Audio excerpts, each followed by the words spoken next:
Make sure I'm recording. All right. So again, the reason why you interview a the reason why you interview an HR person about hiring is to know, do you have to do the advertising? Do you have to vet them? Do you have to call the references? Does it work different for who's paying for them? All that stuff is determined in each of the 114 regular public school districts in North Carolina, each of the 80 in South Carolina. All private schools do it differently. All charter schools do it differently. There is no one way.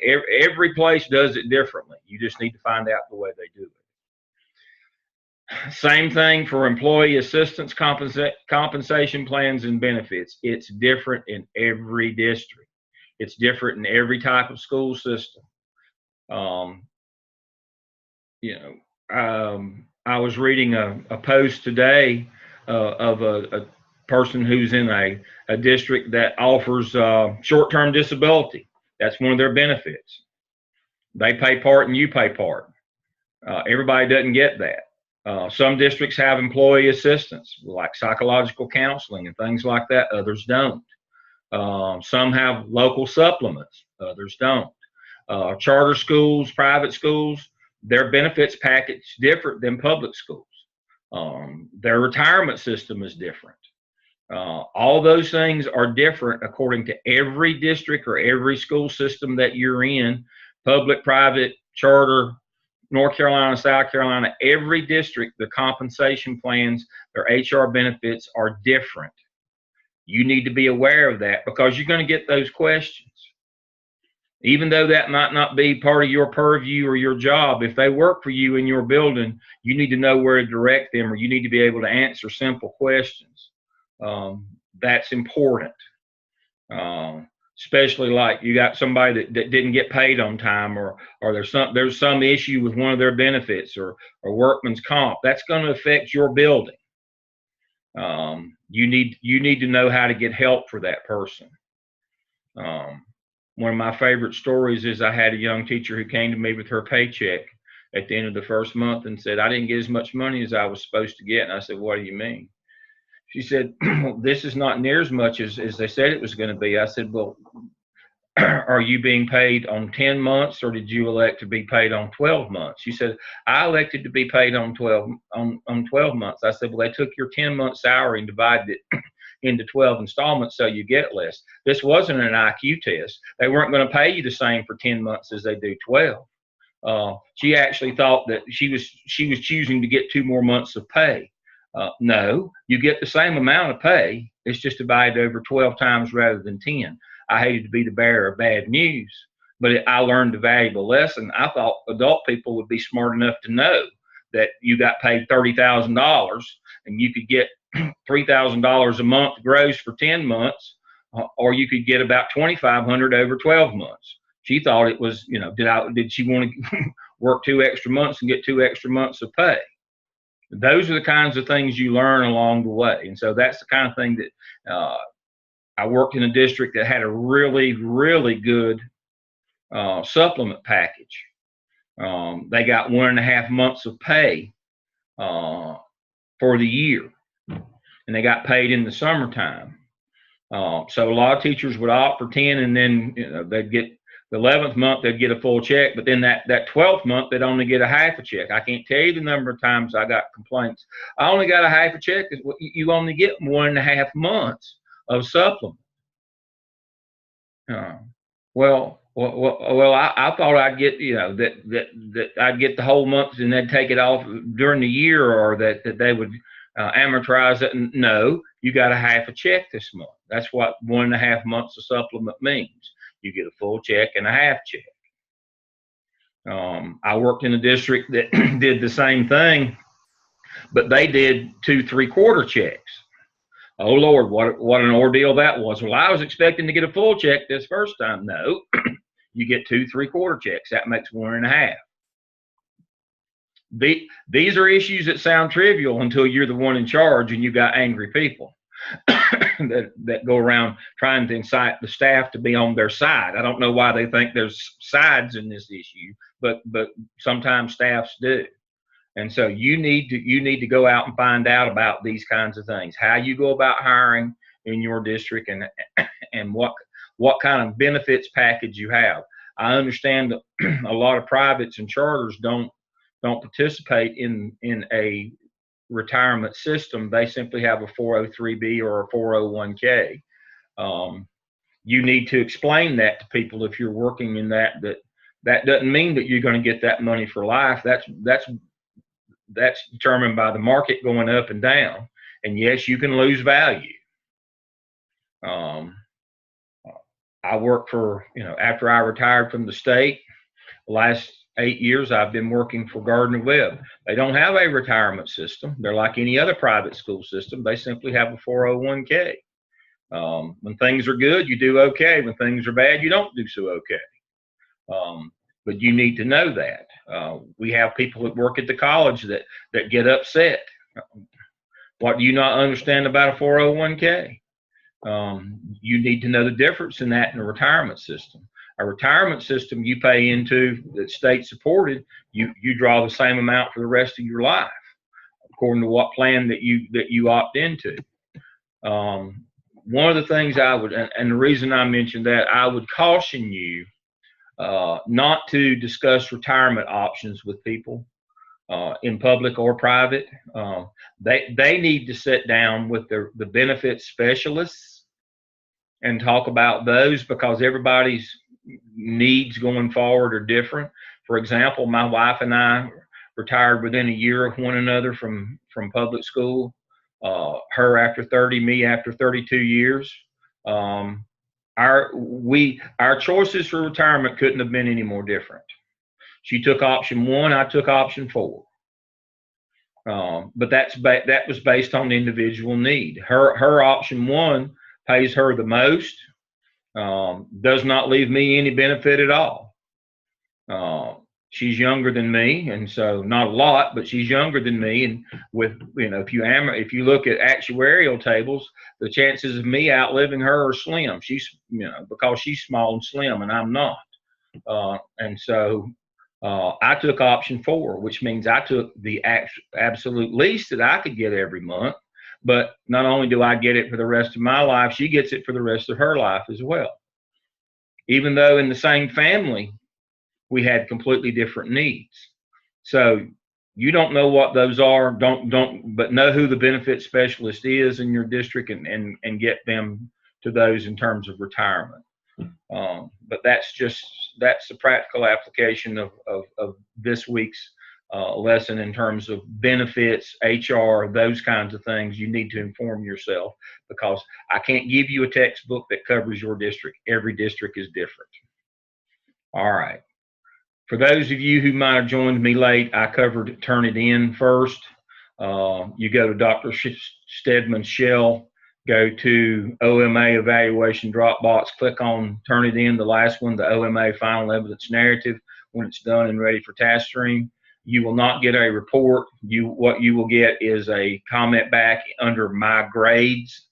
If you don't have it on your menu, you can put it there by going to the tool menu, or you can access it by going to the tool menu.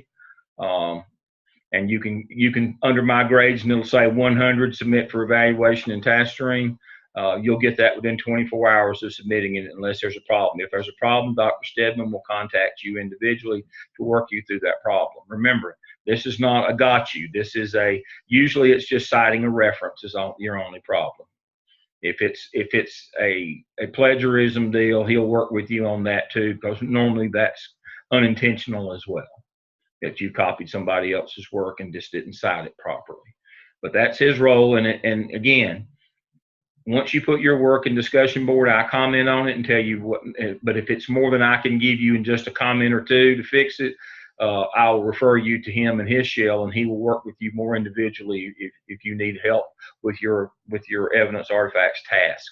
That's Dr. Stedman's role. All right, so that is what we're covering this week. Looking at evidence artifacts for this week, I'm supposed to cover the skip with you tonight. It is Wednesday, the 21st of March. So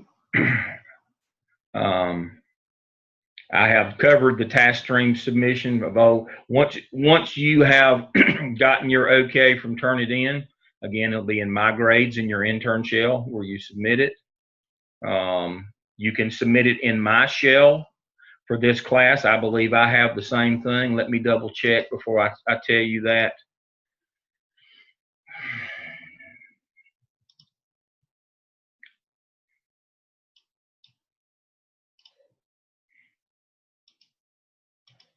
Come on now.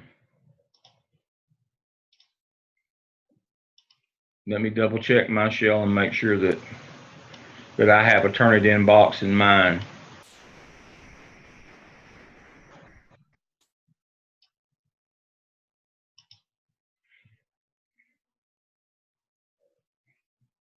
I know that I do, but I'm gonna double check.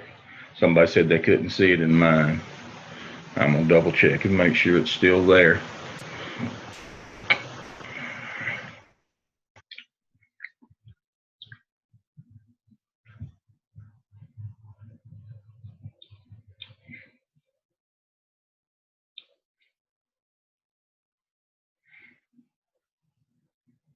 No.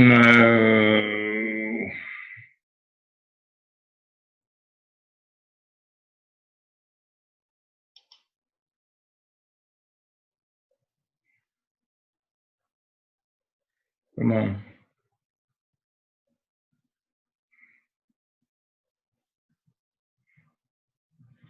Let me see if I have an alternative box for you. Again, you're supposed to use Dr. Steadman's. If there was some reason you couldn't use his, did I set one up for you here? No, I didn't. Again, use Dr. Steadman's shell for Turnitin.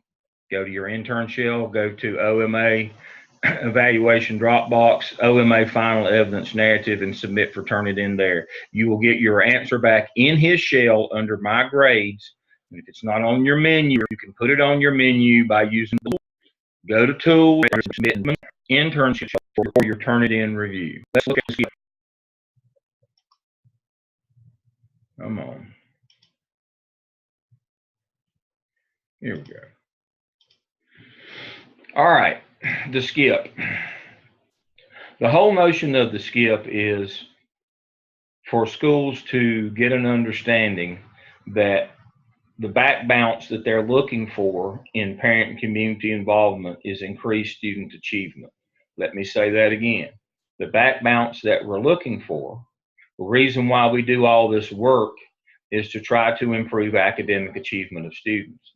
As I've told you before, if it was just about getting a crowd to come to our building, we could run some events at our schools and get everybody in the community to come, but that won't raise your test scores. And so it's got to be within the context of help us help you help your child.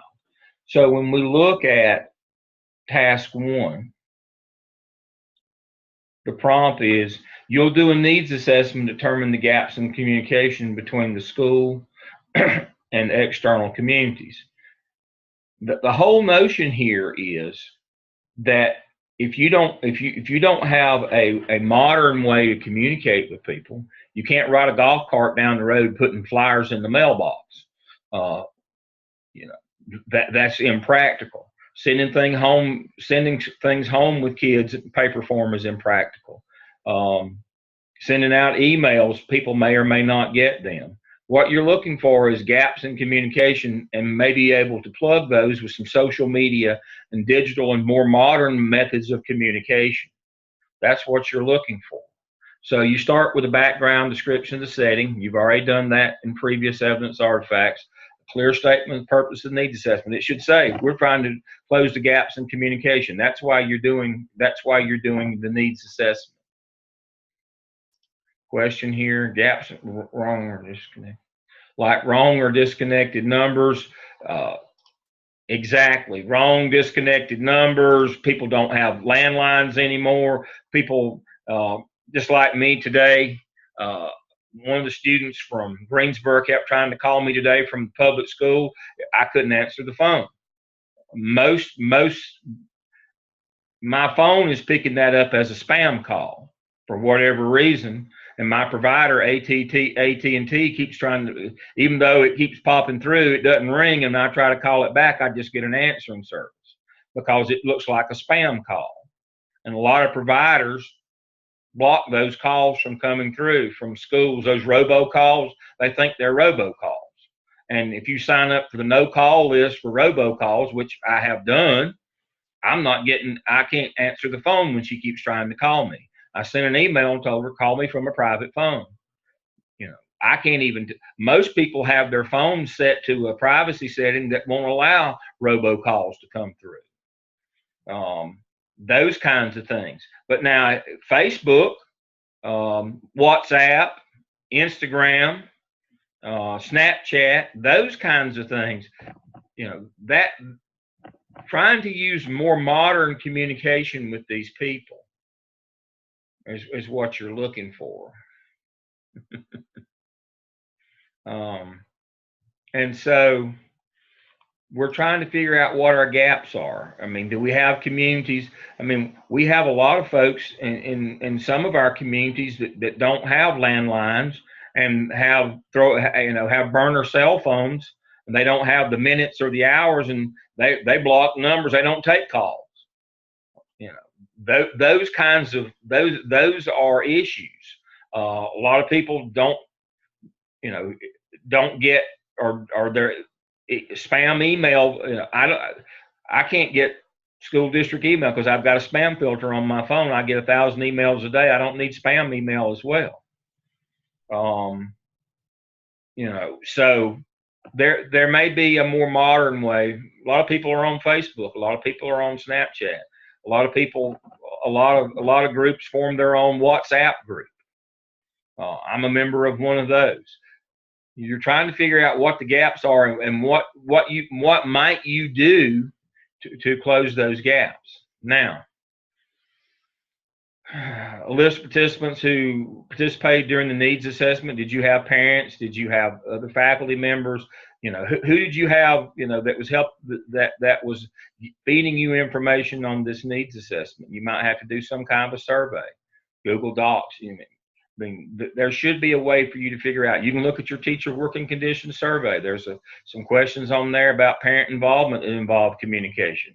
What's the best time or what's the best method? Look at, maybe a survey and looking at TWC under parent involvement to try to figure out what are the gaps. Why aren't we communicating well with our community? A set of recommendations identifies avenues of communication that will be established. Snapchat. And what are we going to do to address these? And then a set of recommendations that include short-term and long-term objectives. Now, the short-term objectives are those things for communication. And once you establish communication, long-term communication are going to be events at your school. Once you're able to communicate with these people, you're going to start doing events at your school that lead to that back bounce of increased academic achievement. You're not going to have a donkey basketball game. You're going to have parent math night where you give parents manipulatives. You're going to have family EOG night. You're going to have college day. You're going to have a lot of different events that help parents help their child. That's the long-term stuff. But there's no need in having those things if you're not communicating with your community, because they're not going to turn out. They don't know what's going on or why you're doing it. So the communication piece comes first. That's your short term. Then your long term are the actual activities that you want them to come to where you can help them help their child. Now, maybe one of the best examples that I have for you, everybody understands family math night, family reading night, family EOG night. One of the best ones that I ever had in a high school was Northwest Guilford partnered with Novant, and they did a kind of like a career fair for Novant. And at every table where there was a career, where there was a company or a division from Novant that had jobs, on that desk they had material for parents, because it was for parents and kids, and it was for ninth graders as well as upperclassmen. And what they had on that is if you want this job, it pays this much money. it requires this degree, and these are the advanced courses you would need to take in high school. So there's no wonder why Northwest Guilford has the highest rate of kids taking advanced classes of any high school in the state of North Carolina. It's real simple. Kids know and parents know that, if you want to go to this school and major in this and get this job, you're going to need to take these courses while you're in high school. That's what we're talking about. Now, they use social media to get the word out about the job fair / college fair. They had college representatives there too. They got that, but now I will acknowledge I had 5 interns there, and they worked together to put this thing together. They invited me. I went.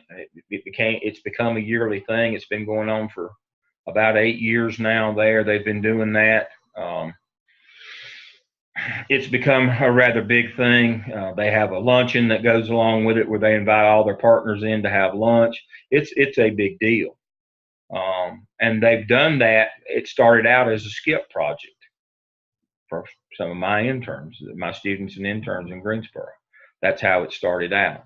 Now, yours may not get that big, but the whole notion here is how can we get parents into the building in the modality of helping their child, not just to come watch a ball game or a dance or a recital or something. How can we get them here to do something that's educationally based so that we can help them help their child? So that's prompt 1. Prompt 2, you look at your teacher working conditions survey or a climate survey if you don't have a TWC. What you're doing there is evaluating the school leadership. If you're in North Carolina, it says school leadership.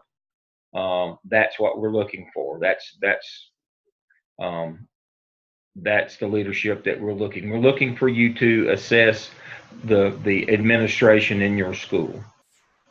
There is 2 types of leadership on the TWC. Please remember there's school and there's teacher. We're looking for school leadership. And you're going to make some recommendations to help improve them, but in the context of dealing with parent and community. That's what we're looking for here.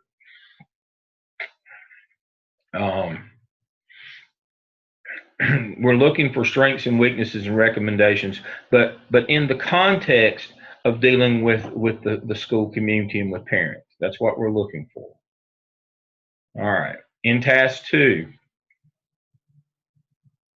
what you're looking to do is to identify the human and physical resources necessary for your long and short-term goals that you identified in prompt 1 of task 1. Prompt 1, task 1, you identified short and long-term goals, the things that you want to do for your skip marketing plan, things that you want to do. Now you're going to figure out what funds you're going to need, and I want dollar figures, and I want to know where the money's coming from and how many people it's going to take to do this.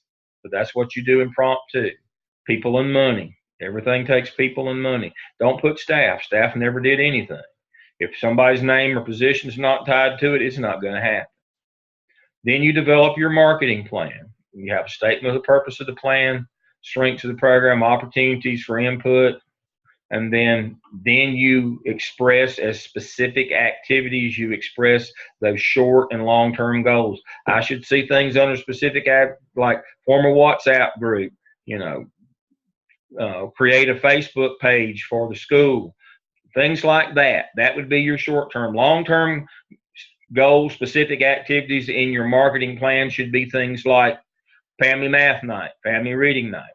And I want you to use that graphic organizer that you used in the app cell or in the app cell, that same one that says specific activity, persons responsible, resources needed, formative assessment, summative assessment, goal, indicator of success. Same thing for your marketing plan.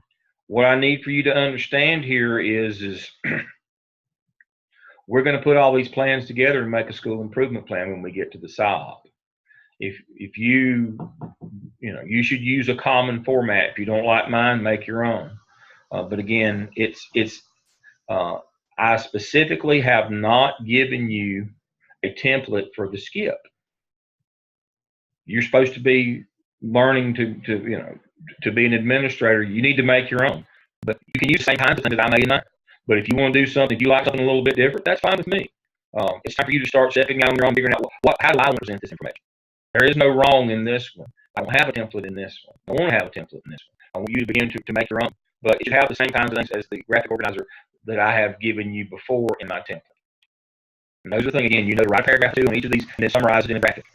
Now, some people like perk charts. I do not, but if that's what you like, you go right ahead. And then when you get here, you reflect on the remaining 9 competencies that you didn't do when you did OMA task 4. You did 13. You did the other 9 here. You write your competencies, and then you will have all 21 written for this semester. All right. Any questions on what we're looking to do here? We're not looking to do everything parent and community related. We're starting out with how can we communicate better with our parents? What events can we do? What short-term things can we do to communicate better? What long-term things can we do to involve parents in the child's education? What resources is it going to take? And then we're going to write an actual marketing plan, just like an action plan. And then we're going to do our competencies. This one is by far the simplest and quickest one you've done so far. It doesn't. You will have a skip team. You'll have people who help you with your needs assessment. You should try to get some people other than just teachers, like the PTA president or the school leadership team who has community members and parents on it. You should get their input as to how could we better communicate with our school community outside of the walls of the school. That's what you're looking to do. When you assess leadership, frame it in context of what is our leadership good and bad at in terms of working with our community or communicating with our parents. That's what you're looking at. That's why it's called school community improvement plan. That's what you're trying to do. You're trying to improve the relationship with your school community in order to get that back balance of improved test scores. Every one of these evidence artifacts that we're doing is about school improvement, school improvement plan. How do you improve your school? And the bottom line is always the measurables. We're always looking for that back bounce of school improvement in terms of outcome test scores. The things that are on your state report card. If they didn't matter, they would be on the state report card. I'm not going to get into a debate about standardized testing. I have people every semester, that doesn't show the work kid. Like, before testing, I agree 1,000%. But that's the way the game is played. We watch the NCAA tournament over the weekend. One team out rebounds the other, and one gets more foul. All of those things contribute, but the only thing that matters in the end is the score. I'm reminded of a friend of mine who was on the high school basketball team, and they were playing a really good team. At halftime, they were getting thrashed, down by 20 at the half. And so they go to the locker room, and the coach is giving the rah-rah speech, and the coach says, "Boys, in the second half, if we out hustle them, if we drive for more loose balls than they do, if we get more rebounds than they do, if we make more passes to the open man, we do all things going in this game." My buddy Jimmy says, "I think we scored more points than they do." Yeah, that's exactly right. You can do all this stuff, but in the end, the only thing that matters is the outcome. Those other things are important. But if your scores don't come out, you won't be there long. You'll be arguing that there's more important things than scores while you're in the unemployment line. That's the sad but true tale of school business. You have to produce, or you won't stay there very long. And so that's kind of a hard and cold look at a reality of life. But that's just, they hire you to get results, and results mean standardized test scores. And so even though we are happy to partner with parents and community, we do it for a purpose. And that's the one thing you can't forget in the skip. We have a purpose. Our purpose is to improve test scores, period. So we want to communicate with people better. And once we have better communication, we want to present activities in our building that help our academics, not just our social events for the community to come to. That's of no value in raising your test scores. All right. Questions you have from me about the skip? All right. We'll move on. Tonight, I want to start out by looking at some a PowerPoint that I've got for you on hiring decisions. Rule number 1 in hiring, it's all about people and relationship. You need to understand how folks are hired. You recommend back up through your personnel system, how it works, either to the personnel officer or the assistant superintendent or your HR analyst. You don't hire anybody. Superintendent doesn't hire anybody. The Board of Education actually, in public schools and even in charter school, the board is the people who offer the contracts. You need to understand that all you can do is recommend. So you can't say to somebody, I'm going to hire you. No, you're not. You're going to recommend their hiring, and you shouldn't do that. And that's the reason why I've got this slide here. You don't tell anybody anything until somebody calls and offers them the job. In small districts, it might be you, the principal, that calls and offers them the job. In larger districts, you won't even do that. It will be your HR analyst that does that. Question coming in here. Let's see what question we have. There's no due date for task 3 and 4 on the weekly schedule. It goes from skip 1 and 2 to task 1. This is from Kelly. No, we just keep on going. We're going to finish them all this semester. Y'all are in the add-on licensure program. So this is that. Let me go back, but we're a little bit past that. I've moved on from that. Let me go back and look at it right quick.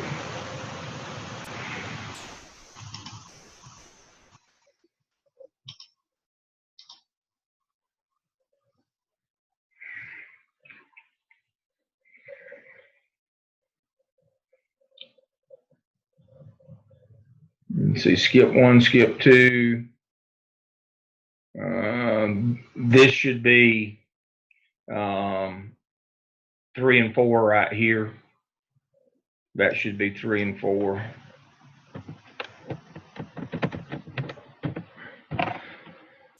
No, all 4 tasks are due of the skip.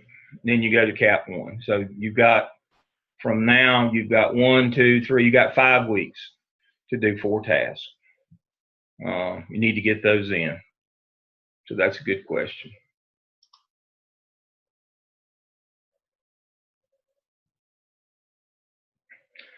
Roy says he's amazed by the number of candidates who drop off after being recommended because they don't get through the background check. That's correct. That's why you don't offer anybody a job, and that's why in small districts, the larger districts, what you hope is they won't send you somebody that hadn't already been vetted. But small districts, you just get whoever, and you have to do the vetting.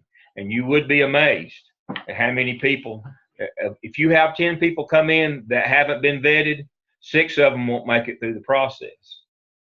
Let me say that again.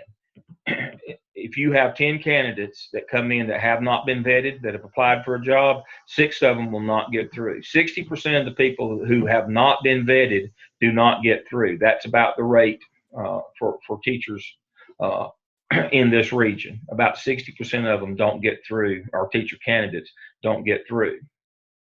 That doesn't mean they don't have a license, but usually there's something that's gone wrong. For example, I've had 2 personal friends over the years, not any time recently, not at my age now, but I've had 2 personal friends years ago that had children that called me because I was in the central office of a large district and said, why can't my daughter get through? And I went back and had people look, and I said, well, it's real simple. They got in too much trouble in college. But they got a license. Well, but good for them. That doesn't mean they're going to get a job. This district won't hire people who've had DUIs. This district won't hire people who have DUI and assault on officer. That's not going to happen. And so Rory's exactly right. 60% of the people who haven't been vetted won't make it through. And so hopefully you're lucky enough to work in a school or a school district or a school organization that won't send you candidates that haven't been vetted that can't be hired, because that just wastes your time. I mean, that means 6 out of every 10, 3 out of every 5 that you interview, you're just wasting your time. And it takes a lot longer to hire people than you think it does. And it burns up a lot of your time as an administrator. And if you have to do the work behind those, oh my Lord, when I worked in a district that didn't have these services, my rule of thumb was I went through and I picked just from the resumes, sight unseen, I picked my top 5, and I vetted all of them before I even started. And if I didn't have but 1 or 2 left after that, I went back and picked the next 5, because I wanted to interview 5 for every job. And sometimes it might take me 10 or 12 candidates, but I would vet them before I interviewed them. Because the interview process itself takes a while, because you have to do multiple interviews many times. And so if you're in a district where you have to do all that work yourself, try to do the vetting up front, check their references, look at and do those kinds of things up front. Have your police department or your security services do the background checks. Have that done up front before you get somebody in and make a bad hire, or somebody that can't get through the background checks later on. So the question from Christina is, does that mean the board does the firing too? Absolutely. Principal can recommend, superintendent can sign off, but I have seen a case. When I was working in a rural district, and I worked in 2 rural districts in the western part of the state and 2 urban districts, one in Charlotte and one in Wake. When I was in one of the 2 western districts, I saw what happened when the principal said, I'm going to fire these teachers. And then the superintendent said, okay. And the board said, no, you're not. That didn't go well for him. Understanding that you can recommend, that doesn't mean the board's going to go along with you. Doesn't mean the superintendent's going to go along with you. My AP says it's really difficult to fire a teacher. You need a lot of data. Well, you do need some data. It's not hard to do it. It's not hard if the board will go along with it. It's actually fairly easy to fire a teacher for not being good in the classroom. They don't have to do something, commit a felony. You can get rid of poor teachers if your board will go along with that. The problem is a lot of times boards are elected positions, and these people have friends and relatives, and they won't go along with it. One of the good things about working in a large urban district, or in a district where the politics aren't so heavy, you didn't have to worry about that. You did have to worry about it in the small districts, though. Didn't matter how much data you had, they weren't going to fire somebody's niece or nephew. In Charlotte, Mecklenburg, if you weren't any good, we didn't have any problem firing you, because it didn't matter whose niece or nephew you were.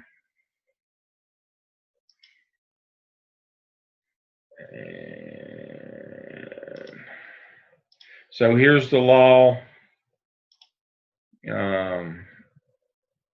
That's where it says the superintendent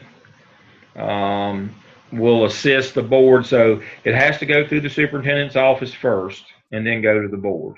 Usually if you get superintendent approval, the board's not gonna sell you out, but it's possible that they will.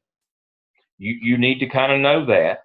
You need to, when you start looking to move on a teacher, you need to run it up the flagpole first before you get there if you're in a small district.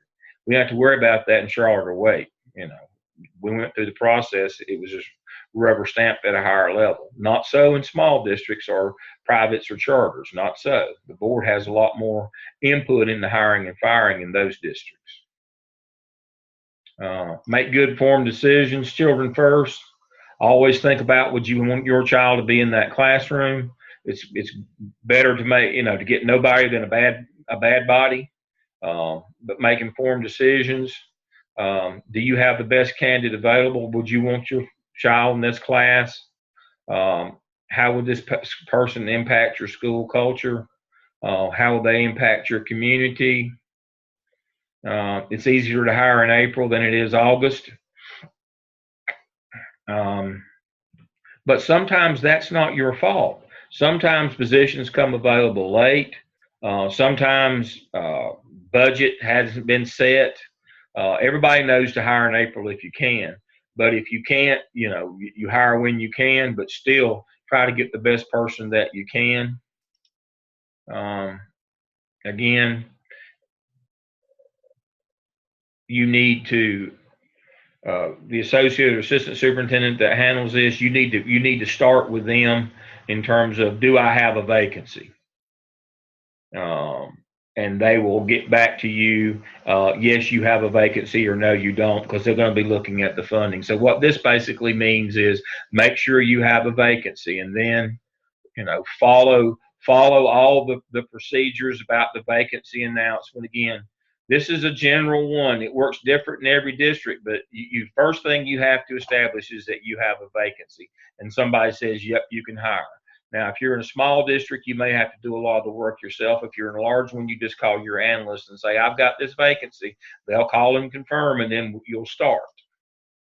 And then applications, background checks, vetting, all that stuff should happen, no matter what district you're in. Try to get some people to be on a hiring committee. When we talked about empowerment in the APTEL last semester, we talked about, one of the things that teachers can do to be empowered as school leaders is be on an interview team for personnel. But have a routine, a preset determined set of questions.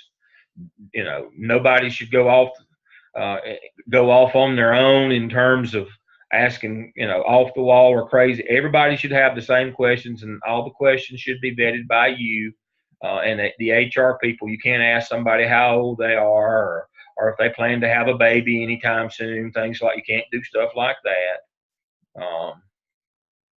And so your HR people will help you that. There's a lot more slides here. For the interest of time, you can look at these on your own. The main thing is there's kind of a routine, but you need to find out how closely the routine is, what the routine is for your district, and whatever that process is, you need to follow.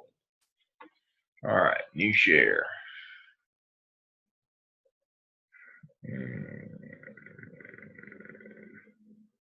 Back here. My desktop, get rid of that. Get rid of that.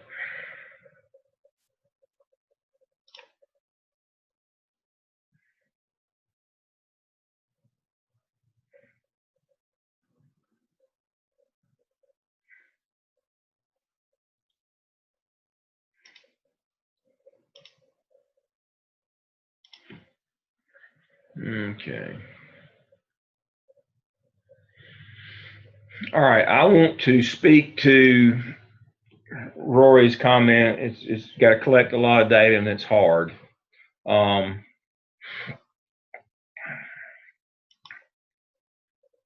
Here's kind of the process. If you want to get rid of a teacher for non-performance in the classroom, I have made I have a system for you. I use this system. I developed this system when I was still in the central office for the principals that I did not have this when I was a principal. I developed this later on to help assist principals that I worked with that worked for me in that. So here's your evaluation manual. Here's EVOS Standard 6, where we're headed for that, where eventually half of a teacher's evaluation will be based on the manual, half will be based on growth. So let's look at the EVOS lesson plan I have here for you, if it'll open up. Let's speak to this again. Every district, North and South Carolina, every district in all the 50 states, public schools, a lot of private schools, and a lot of charter schools are looking at value-added models. Most of them are using EVOS. I know North and South Carolina, and I even know some privates and some charters that are using EVOS to determine how much value. And so the idea to do is 50% of a teacher's evaluation will be based on the standard evaluation rubric of observations in their classroom. The other half would be based on how well their students perform. And you say, well, Dale, isn't that according to who you get? No, what we're looking at is the growth model. And that's what EVOS is. If I can get it to do what there it goes. All right.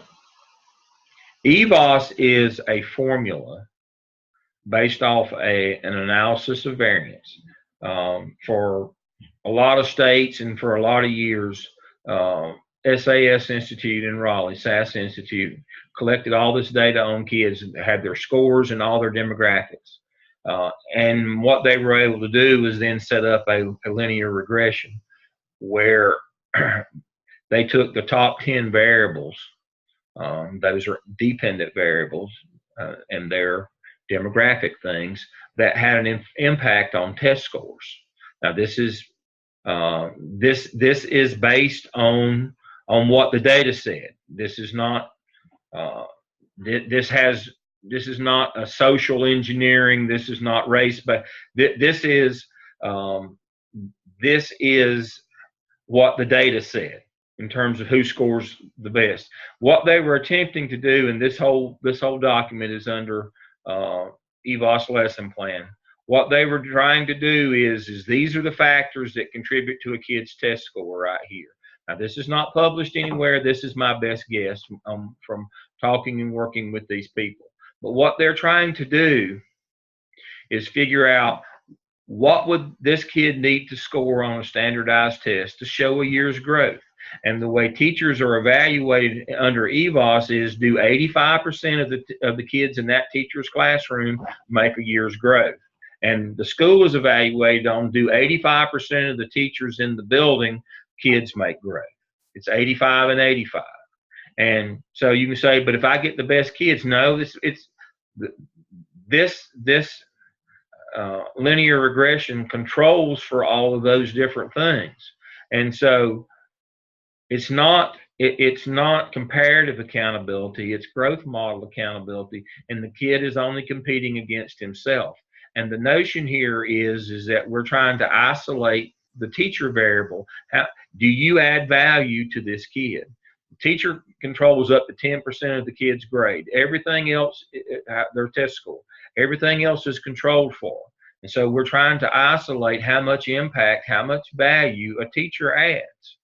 And I've got the model here, and I've actually got a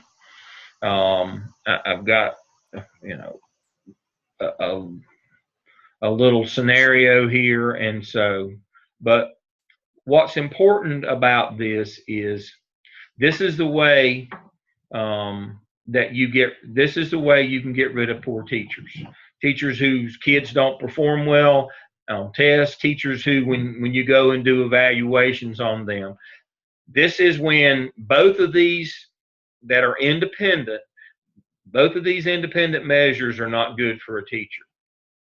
Now, I'm not advocating that if one is bad, if the kids' test scores are bad but their evaluations are good, there's some kind of a disconnect. They may not be teaching the right kinds of kids. Vice versa, if they're showing growth but when you go in you don't see good lessons, you got to wonder if maybe they're not helping them on the test or something. But if both of them are bad, you've got a pretty good idea. If their kids aren't showing growth, and you go in and do observations, and when you have assistant principals or if you have observer evaluators from the district come in and they're not doing a good job with their instructional presentation and their kids aren't making growth, why are you hanging on to them? If one or the other is bad, we could probably work to try to fix that. But if both of them are bad, you need to go to this model. This is the model for getting rid of teachers who are not performing well. I'm not talking about teachers who are doing bad things with kids or drunk, showing up late, get in trouble with the law. I'm talking about people who just aren't cutting it in the classroom. Their evaluations are bad. Their student outcomes are bad. This is the model that you use, and you can get rid of poor teachers this way. They don't have to do something, commit a felony to get rid of them. First thing that you do is it's a year-long process. You make sure that you do high yield strategy staff development with all of your staff, and how long is determined by how familiar they are with that. That comes from your walkthrough data. You know how many of them are using high yield strategies and how many of them aren't. And you start out immediately with your beginning teachers, making sure that they've got a person that's working with them as a mentor, and you make sure that their planning times are not the same. Let me say that again. you make sure that the beginning teacher and the teacher mentor planning times are not the same so they can observe one another teaching. Biggest mistake that we make is we give a new teacher or a mentor, we give them both the same planning time, and they can never get into one another's classroom and watch them work. And so you start out with them from the very beginning, and they get one-on-one coaching from that person from the very beginning. After the first quarter, you continue with your beginning teachers, continuing to get the one-on-one, and you start with your low-performing teachers, the ones, as we talked about, their evaluations don't look good, their test scores from the kids don't look good. You do that for 9 weeks. There's no penalty for that. And after 9 weeks, and after 18 weeks of coaching for the beginners, and after 9 weeks for your low performers, it's mid-year. If they're not, and you're working on in PLCs every week with them as well as one-on-one coaching, and you've done whole group staff development with your whole faculty, you've done PLC work on best practices, you've done one-on-one coaching with your new people for 18 weeks, and for your low performers for 9 weeks. If they're not showing any improvement, you can start an action plan at mid-year. You continue with the one-on-one coaching for both groups for another 9 weeks. So at this point, you have done whole group staff development with these people. You've done best practices in PLCs once a week, and you've done one-on-one coaching for the new ones for 27 weeks. And for the low performers for 18 weeks, you've done one-on-one coaching with that person, with a mentor teacher. The last 9 weeks has been on an action plan. They had the beginners had 18 weeks with no action plan, no penalty. The low performers had 9 weeks to get their act together. And so now at 27 and 18 weeks of one-on-one and 9 weeks of an action plan, at the end of the third quarter, which gives you the time frame for notification, which is usually around April 1st, you can non-renew those people. They don't have tenure. There's no expectation of a rollover. They don't have continuing status. But you got to do it. This is the way you do it. Now, if somebody gets a DUI or somebody gets in trouble with the law or those kind, but I'm talking about decent people who just not any good in the classroom. This is the model that you have to use. Now, you can say, but Dale, is there something? No, this is the model you have to use by law right here. This is defendable in court. I know some districts that try to do a shorter version of this, and sometimes the boards and the board attorney is afraid of a lawsuit and they won't go. If you do this and your board's not just playing favorites, you can get rid of low performing teachers. Again, low performing based on not only their walkthroughs and formal observations, but their EVA scores in terms of of student growth. You need to have both of those pieces in place. You need to say, we observed this person, they're not very good, their lessons are below standard, their teaching is below standard. We looked at the continuing people from last year. We looked at the test scores of their students. If you're in high schools, you get mid-year, because most of you are on 4x4. You have some student data from the mid-year that says these kids aren't making growth in this teacher's classroom. You can get rid of low-performing teachers, but this is it right here. This is the holy grail. This is what you've got to do legally. You say, Dale, you sound like a really hard-hearted old man. Well, I am, but remember that first slide I showed you tonight. It's all about putting kids first.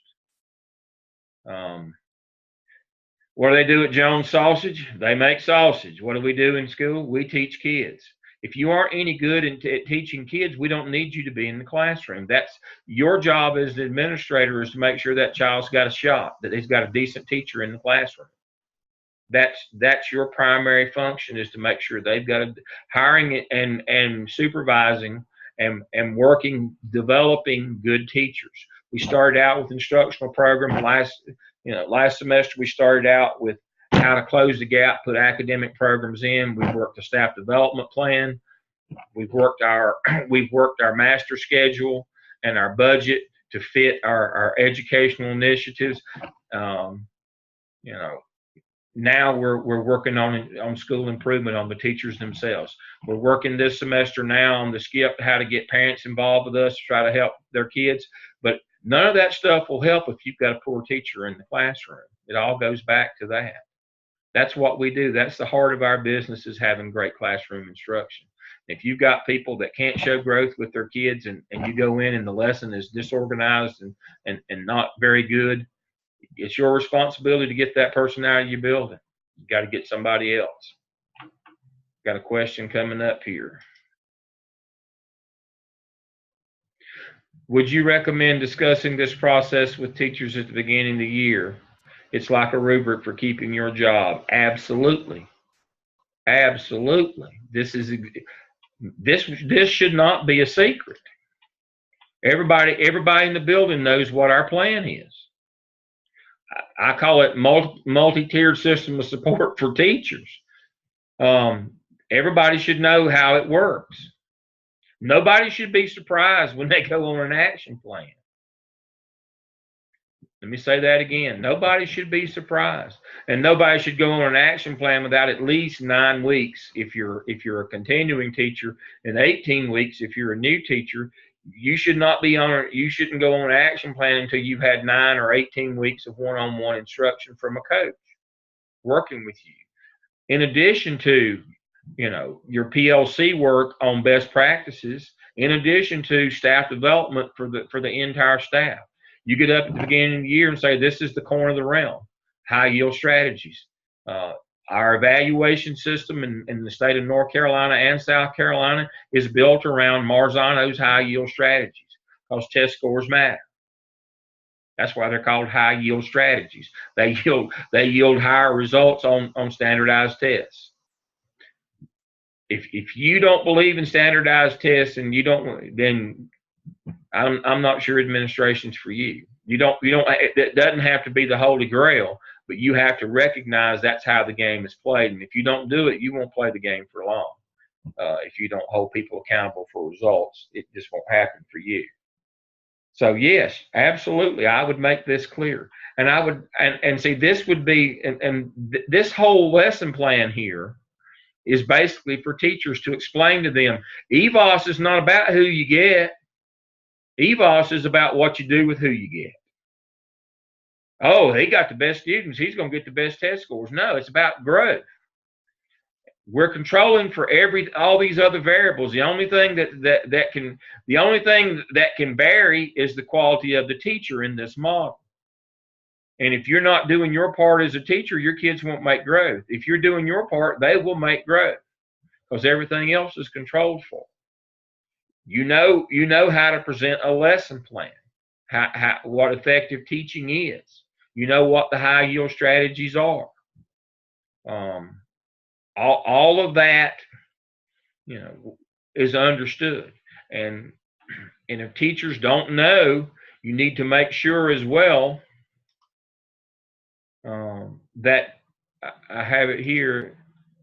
Get back to week 10. I hope you can still see the screen. It hadn't told me that it stopped sharing yet. Here's the teacher evaluation manual. And the model that I just showed you follows the legal requirements from that manual in terms of how to work with low performing teachers and new teachers. I have that manual here on this week's lesson plan. All right, right here it is, teacher evaluation manual. You need to make sure that they have that, and I would show them that MTSS model. You don't have to call it that, but I would have the model. This is what we're going to do. We're going to do this every year.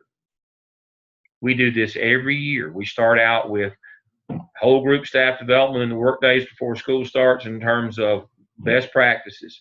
We work on individual best practices, the lowest ones, the ones we aren't doing very well at the school. We work on those in PLCs every week. One-on-one coach. We start from day one of the new school year. We start with our continuing that aren't doing any better than they were last year. Now we're going to start the one-on-one coaching and another 9 weeks of one-on-one and all this other support. And so in the end, you don't go on an action plan until after 27 weeks. Doing teachers will not go on an action plan. I mean, if you know, they've had months of support and they're not showing any, unless you've got a board that's. So EVOS is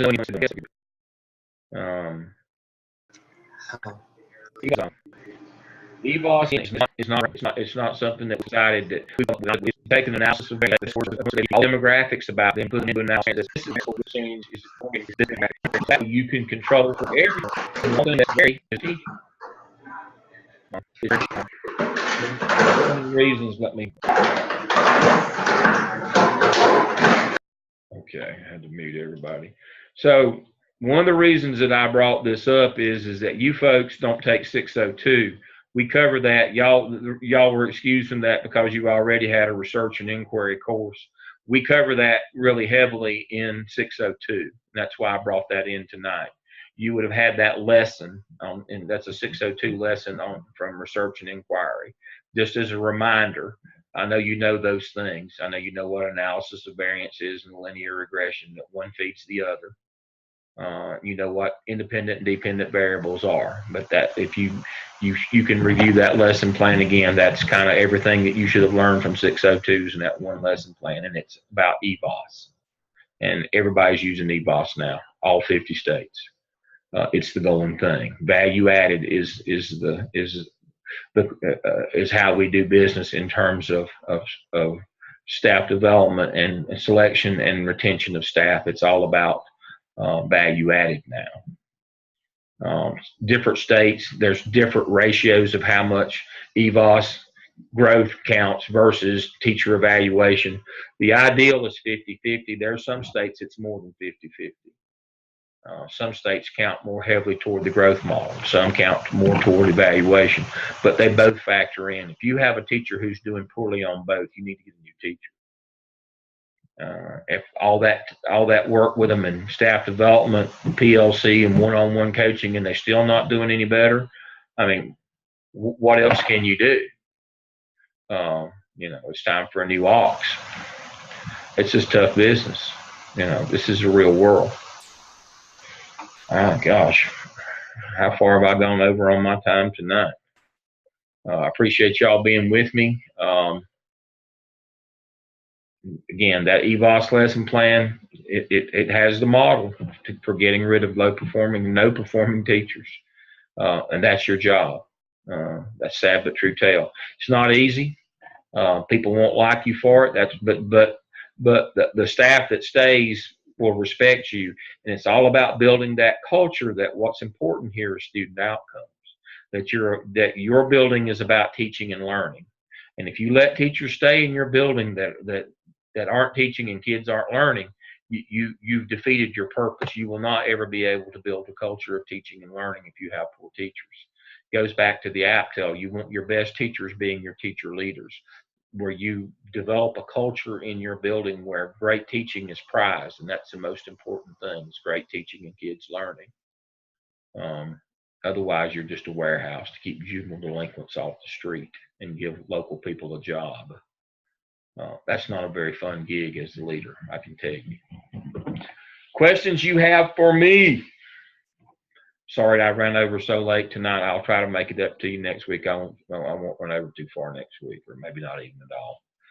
Get on the skip. We need to do all 4 tasks of the skip. We don't want to go into the summer into 605 and be behind. You know, we got to stay on pace here. If this, again, I'll just be honest. If we weren't going into summer, I would just have you do the first 2 skips, and then the first one the cap, and we would do the other one next semester. But remember, we're 6 weeks short next semester. Let me say that again. We're 6 weeks short next semester. You better do all the skip and the first one the cap, or we'll never get finished this summer. You'll all be with me in the fall in $6.99 paying more money. Y'all won't be happy with me if you do that. So let's knock them out now. I've given you kind of the quick and dirty. This one won't be as long and as involved as the others. You kind of make your own rubric as you go. and you'll be fine.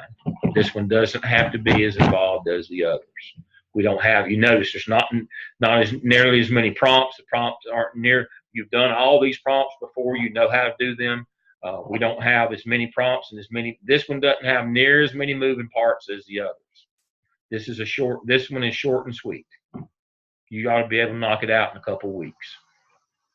I'll see you next week. Everybody have a good week. Bye-bye.